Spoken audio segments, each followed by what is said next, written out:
Now, I'm not one to gossip, but I will bring you the tea. Welcome to Chronicle Speaks.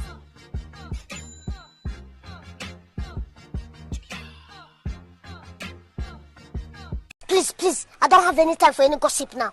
Eh? Yes. Look at you. Kelly Price has been having trouble with her friends since the 90s, child. At times, she found her best friend's number in R. Kelly's pocket, and Mr. Biggs had to straighten his ass out. Now ain't no different because friends and family seem to be capping off her name. At least that's what Kelly is saying. Kelly has been throwing her shade in a nice way, and the Brat Tat is ready to go off on Nicci Gilbert for telling too much of Kelly Price's business. But before we get into all of that, be sure to subscribe to this channel and hit the bell for notifications so you don't miss out on any of this tea. Now let's get back into it. So, child, there was a missing persons report on none other than the legendary singer Miss Kelly Price. And it's crazy because I remember about a week ago, T.S. Madison posted to her page and was like, hey y'all, anybody checked on Kelly Price? She announced she had C19 on July 29th. Somebody ride around there. And I was thinking to myself, dang, I haven't heard from Kelly Price in a long time. Kelly caught the infamous C19 back in July, went to the hospital, got out prior to fully recovering, and according to her family, Kelly went ghost. They said her kids had not spoken to her sister, everything was pretty much quiet. Many people question because Kelly is often vocal online, and it had been a long time since we heard from her. Again, it was July 29th. Well, shortly after the missing persons report was made, Kelly's sister called into Larry Reid Live here on YouTube. Shout out to Mr. Larry Reid. And she stated she was very concerned and had attempted to do a welfare check at Kelly's residence, but it was to no avail. Nicci Gilbert, Kelly Price's longtime friend, appeared on BNC News to let everybody know that Kelly Price's daughter was very concerned and contacted Nicci Gilbert in order to try to get help in finding her mother. Now, when your children haven't heard from you, your aunties and uncles haven't heard from you, and nobody else has heard from you, people start to question the situation.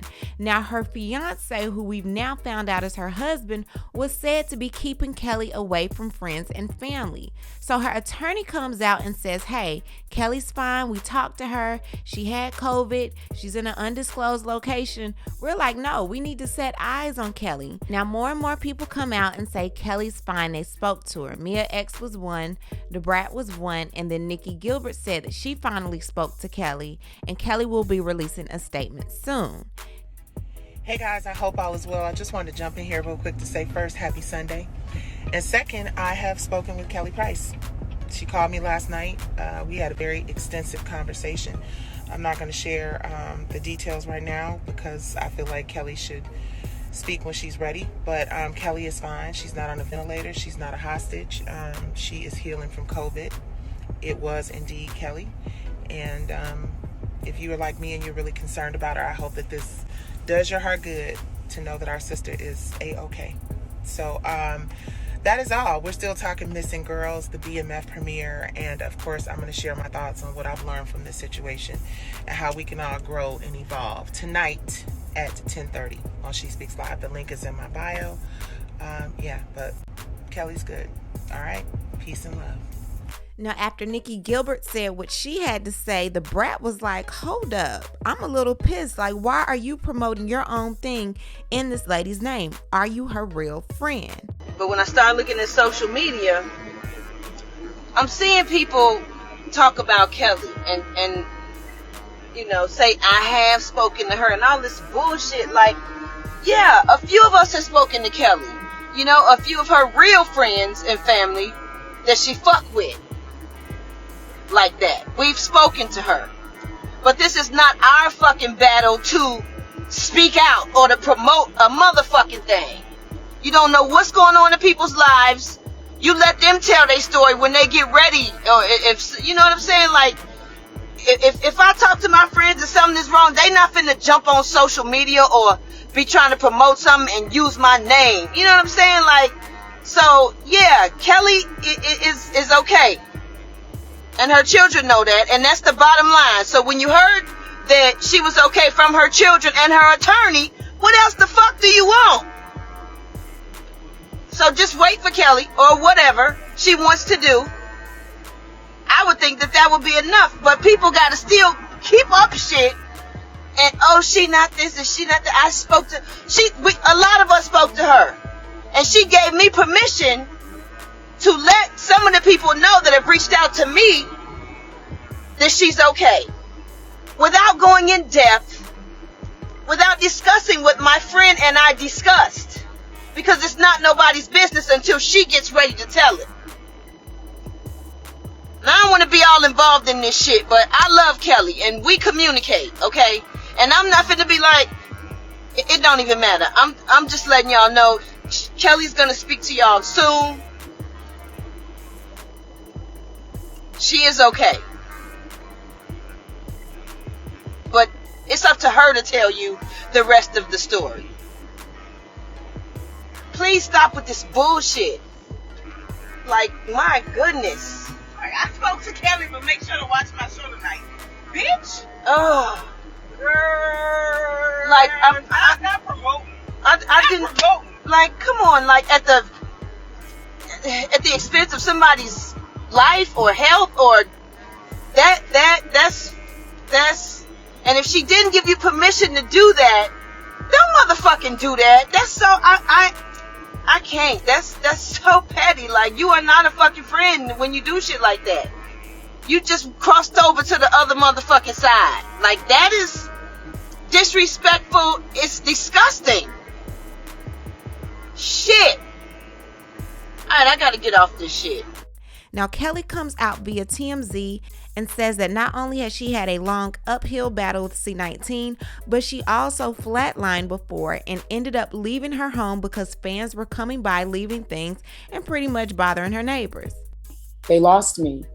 I woke up some days later, a couple of days later, and the first thing I remember is the team of doctors standing around me and asking me if I knew what year it was. Wait, when you say they lost you, can you clarify what that means? Yeah, I died. I was discharged. The hospital needed beds. I was able to go home and go home with oxygen. And go home with oxygen and have home health aides come check on me throughout the week, which is what happened for a period of 4 weeks after being released from the hospital. So actually just got my first clean COVID test probably exactly a week ago. So I have what is called long COVID. And I am facing a very uphill battle right now. There were people, I don't know how, fans or whoever they were, coming to my house, people ringing the bell, leaving things at my doorstep, disturbing my neighbors all times of the day and night. I've had that happen. It got to the point, and this wasn't months ago, I literally just left my house maybe a week ago because I couldn't rest there. My doorbell was being rung all hours of the day and night. I turned off everything. I wasn't on social media. It hasn't been 2 months since I've seen my sister. It's been a year. I haven't been in the same room with her since my mother's funeral. And even when it comes to my daughter, I feel like she was easily manipulated. People are saying she's a kid. She's not a kid. She's 27 years old. She's my youngest. But in that situation, she was easily manipulated. And to go along with that. Now, families beef and fall out all of the time. I definitely believe she hadn't seen her sister, but going that long without talking to your kids to the point where they have to reach out and call celebrities that they don't even really know like that for help in finding you, that's what troubles me. Now, a lot of people feel like something ain't clean in the buttermilk, child. They say that Kelly Price has newly been married. Now, Kelly had spoke to Madame Noir earlier this year saying that she was engaged. She also posted it online that she was engaged. However, Kelly and Mr. Darrell Crump got married in November of 2020. Now, the rumor mill has been buzzing amongst Kelly's family that Kelly has not been allowed to talk to her family because of her husband. I am hoping that's not true. I wasn't able to find much information on Mr. Darrell Crump, but I did, however, find this. Y'all cue the music. Inspector Chronicle. He is 35 years old and he started pretty much a music label. The label is called 901 Southside Entertainment LLC. Kelly Price is one of the organizers for the company. The company did not start until this year. April 23rd of this year is when they filed the document. According to Dun & Bradstreet, the company is listed at making around $53,000 a year. Kelly Price, please tell me that you did not help this man that did not have a pot to piss in or window to throw it out of, as well as a home of his own, help him to get his own independent artist music label. And allegedly, he won't even give you your independent phone to contact your own kids. I just don't like to see these celebrity women get with men who really don't have much to offer, and then they start building businesses for these men, because 9 times out of 10, these men end up leaving you. I'm just telling you. Ask Mary J. Blige and she'll tell you all about it. Now, I just had to tell y'all what I found about Mr. Crump. Let's go on with the story. Now, after Kelly said what she had to say, there was nothing else that needed to be said from the peanut gallery. Nicci Gilbert then inserts herself and gives yet another statement, telling way too much tea about this lady's business concerning Kelly Price and her daughter, and this is what really got the brat mad. Let's get into this, and then you can hear the brat's response. So Kelly's daughter, Nia, called me a few times back to back. Can you talk? Can you talk? And we were really preparing for some stuff, and I just didn't want to, I didn't want to. Anyway, called her. Yeah. She wanted to meet face to face. I said, instead of meeting face to face, it's COVID, I would like for us to talk on the phone. So she called me and she said, Miss Nicci, it's not good. It's not good at all. She said, my mom is in trouble. I said, Nia, what do you mean? What's going on? She said, my mom is very ill. The last time I saw my mother, she was in intensive care. She had tubes all down her throat. She could not speak. I'm afraid. I don't know what to do.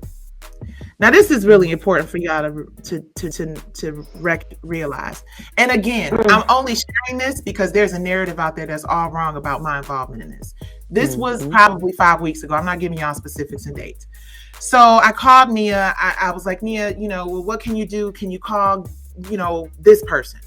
Can you call that person? I know she was working with this person. She said to me, there is no one that I am comfortable having this conversation with but you. Now, I don't know what the dynamics are going on in the family. I don't know. It doesn't matter. My friend is on life support. I'm shocked that I'm the person that she's like, I need to talk to you. Yeah, she trusts you, right? Right. I know my mom respects you. I know you have my mother's back. Will you please help me? Talk to me about what I need to do for my mom. There are not a lot of people I can trust. So she told me what was going on, what they were working on. She gave me a lot of details that I'm not going to repeat here for headlines and fodder and for people to have opinions about. But I'm sorry.